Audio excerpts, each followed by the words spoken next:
Hey guys, and welcome to this video where I'm going to walk you through step by step how to make my grandma's famous pumpkin roll recipe. With this recipe, I use our homegrown fresh pumpkin puree. So I made this up, I already have it pureed up. If you haven't watched that video, I'll make sure and link down below for you so you can watch how to do that. Now, if you only have access to canned pumpkin, you can use canned pumpkin in this recipe. Make sure if you're purchasing it from the store though, and it's canned pumpkin, that you're not using pumpkin pie filling, but just straight canned pumpkin. But I'm here to tell you, if you have your own homegrown pumpkins that have been vine ripened and cured, especially sugar pie or pie pumpkins, not necessarily the jack-o'-lantern pumpkins, oh my goodness, it makes such a difference in the flavor of all of your pumpkin recipes, but especially in this one. So a lot of people get a little bit intimidated by doing a pumpkin roll or a jelly roll cake, but I'm going to walk you through it step by step and show you the tips and tricks that I have used that make it a lot easier. So you are going to need a jelly roll pan, and so the size of a jelly roll pan does matter. The recipe is very specific to the size of the pan.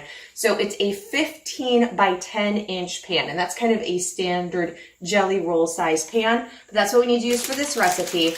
Now, if you have a copy of my book Handmade, then this recipe you probably recognize and is in the book on page 208 to be specific. When I went and took lessons from Grandma, she always would generously grease her pan and then flour it to obviously then turn the cake out. Our goal is so that it doesn't stick it all to the pan when we're turning it out, because then you need it to be in one full sheet without it sticking in order to roll it up.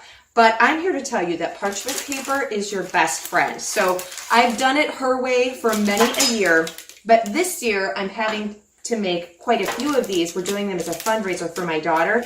And so I have been baking these all week, and this is one of them. So if you've pre-ordered yours, you're going to be getting that for our pumpkin roll. And using parchment paper it just is so much faster, and you don't have to worry about it sticking at all if you didn't get it greased and floured generously enough. So I'm using the same piece of parchment paper that I used on the ones that I baked last night, and I'm just flipping it over. So you can use parchment paper multiple times. It's not just one use. You can use it over and over again. So we're gonna make sure obviously that it's going to fully cover your pan.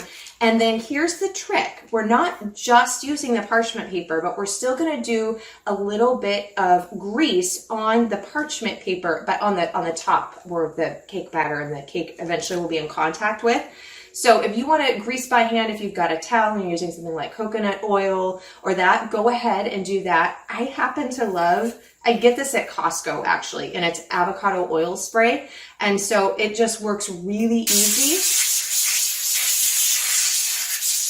And avocado oil is one of my favorite great oils for baking. So we're going to make sure that you have your pan prepped ahead of time, which we just did. So we're going to set this aside and get going with our recipe. You need to preheat your oven to 375 degrees Fahrenheit.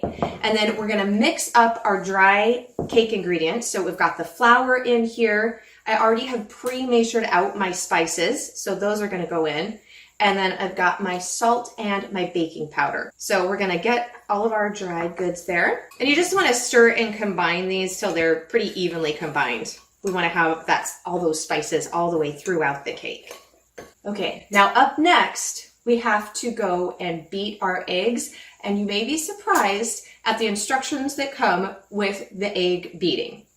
Grandma's orders say that you need to beat the eggs for this cake for a full 5 minutes. And the first time she told me that, I'm like, 5 minutes? She's like, yes, this is a very important step. Most people do not beat their eggs enough.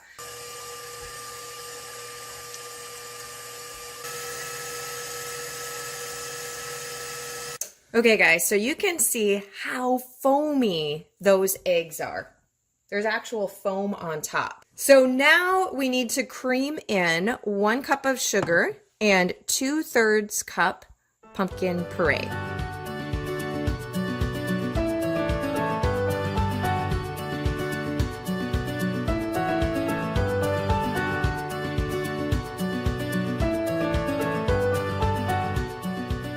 Okay guys, so we have got the pumpkin and the sugar all creamed together with the eggs. So now it's time to add in all of our dry ingredients that we've mixed together. And you don't want to beat this or over mix this. You just want to mix the dry ingredients with the wet ingredients until it is just combined.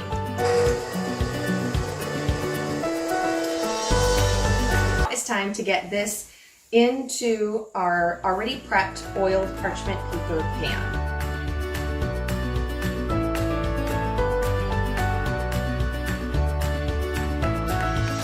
So after you get all of your batter poured into your pan, you really need to make sure that it's spread out as evenly as possible so that you don't have thicker parts of your cake when you're trying to roll it up.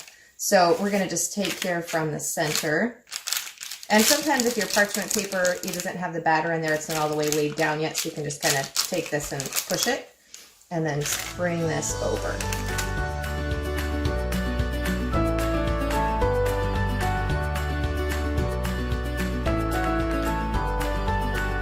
Okay, so after you feel like you've got it spread as close to even as possible, there's one more trick. And the first time Grandma did this, I was not expecting it and I literally jumped.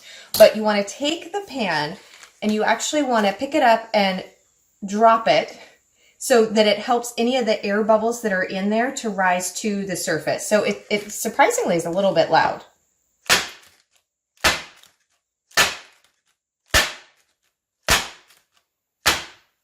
Okay, now this is ready to go in the oven, and depending on how your oven bakes, you're going to check it at 13 minutes, but it's between 13 and 15 minutes bake time.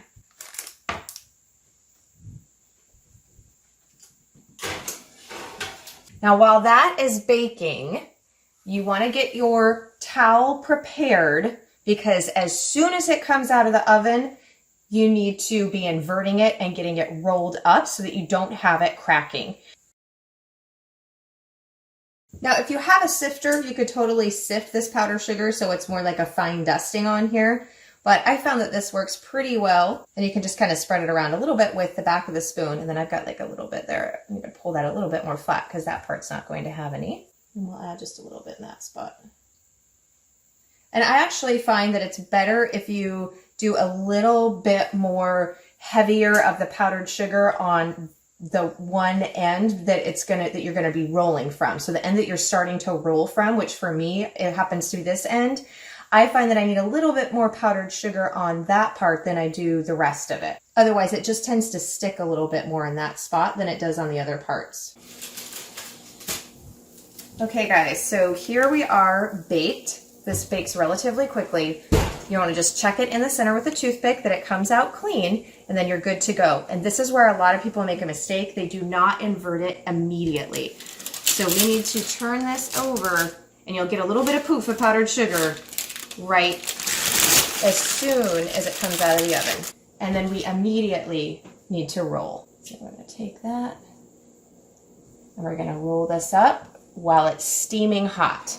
And your hands will be protected because of this tea towel, so don't worry about that part after you've got it off.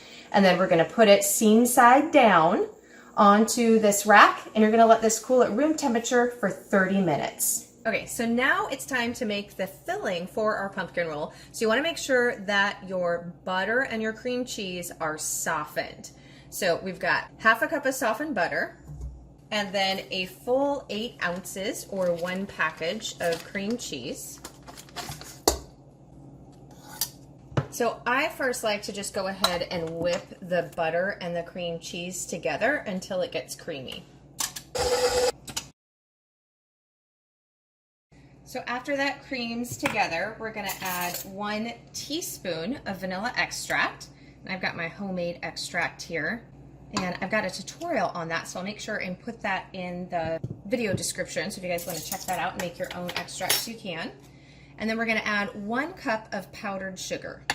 And then we're going to cream that together.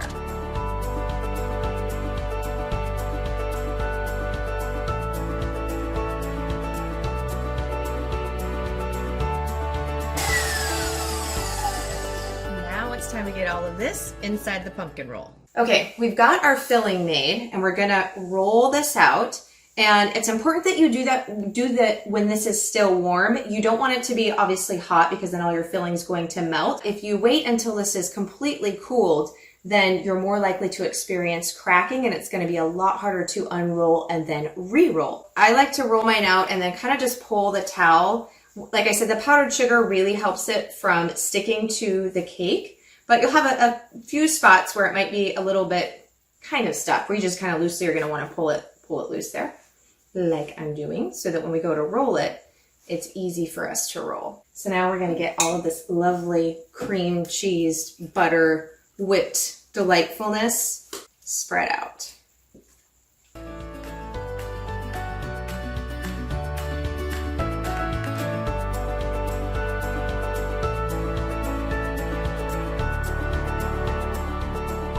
Okay, so now it's time for us to roll this up. So obviously you want to start at the tight end so that you're rolling it exactly as you unrolled it.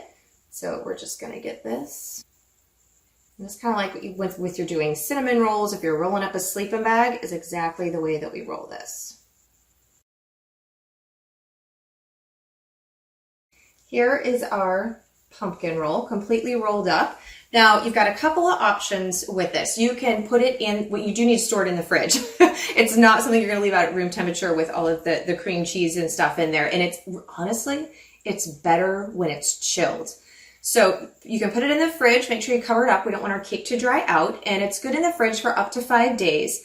But my favorite thing to do is to bake these up well ahead of time, and you can freeze them. And believe it or not, I really do feel like the flavor has a chance to deepen and develop, and they taste just as good, if not better, when they have been frozen. So I'm gonna show you how we wrap these up to put them in the deep freezer, and then you can freeze them. And then all you need to do is let them thaw for an hour or two on the counter until they're not frozen anymore right before serving time. So if we're going to be freezing these, you do want to make sure that they are wrapped up really well. We don't want them to get freezer burnt.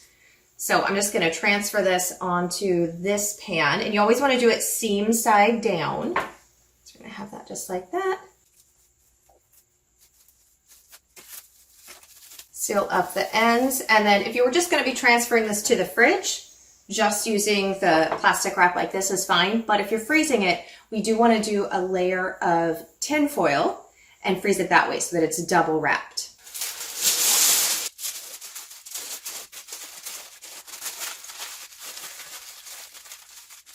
So there you have it, guys. That is how to make Grandma's famous pumpkin roll. And like I said, these are great to do up ahead of time. Usually I'll do them up in about beginning or mid-November, and then pull them out and we serve them during Thanksgiving and Christmas and New Year's. So I would say ideally you probably would want to use it within probably 2-3 months max. But usually they don't last in the freezer that long, because if anybody knows that they're in there, they're going to be asking you to pull them out right away. I hope that you enjoyed this video. Make sure that you hit subscribe and the little bell so you get notified whenever we have our new videos that come out. If you want to get the recipe for this, it is up on the website. I'll make sure and have a link for that below, and there is a printable option so you can print it out, or you can grab a copy of Handmade that has 100+ old-fashioned from scratch recipes just like this one. Let me know in the comments below what some of your favorite holiday traditional recipes are and ones that you freeze ahead of time. Thanks so much, and I can't wait to see you in the next video.